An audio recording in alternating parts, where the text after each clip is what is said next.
अहवाल जाहीर झालेला आहे। दृश्यमानता कमी असल्याने अपघात झालेला आहे। डीजीसीएचा अहवाल हा समोर आलाय। 22 पानांचा हा अहवाल आहे। वैमानिक दारू प्यायलेले नव्हते असं सुद्धा या अहवालात म्हटलं गेलंय।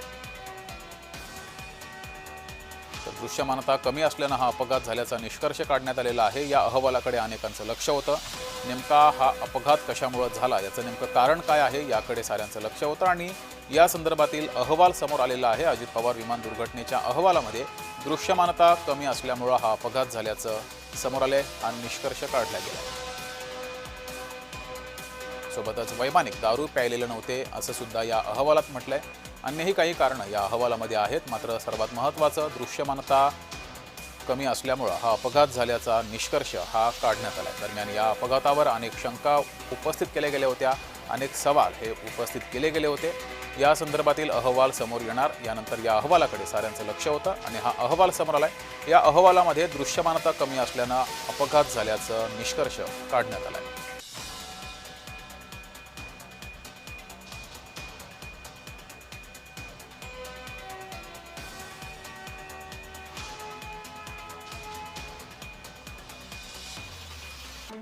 VFR श्रेणीतील धावपट्टीवर विमान उतरवण्यासाठी किमान 5000 दृश्यमानता आवश्यक असते।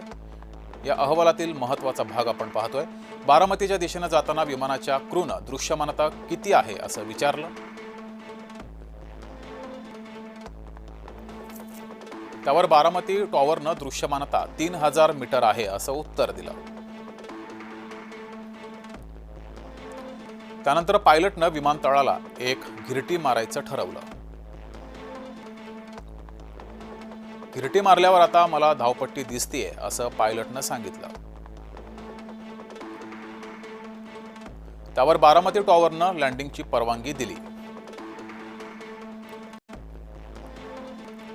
काही सेकंदामध्ये टॉवर ऑपरेटरला कॉकपिट माईकमधून ओ ओ असे शब्द ऐकू आले।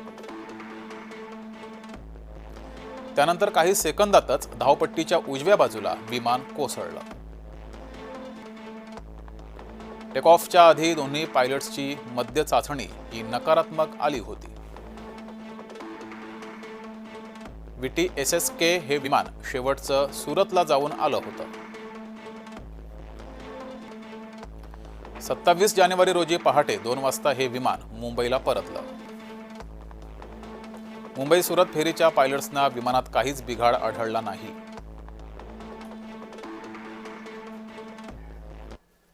मी तो अहवाल अजून बघितलेला नाही, म्हणजे आणखीन त्या अहवालाच्या संदर्भामध्ये काय प्राथमिक अहवाल आलेला आहे या संदर्भामध्ये माझ्याकडे तरी अद्याप माहिती नाही।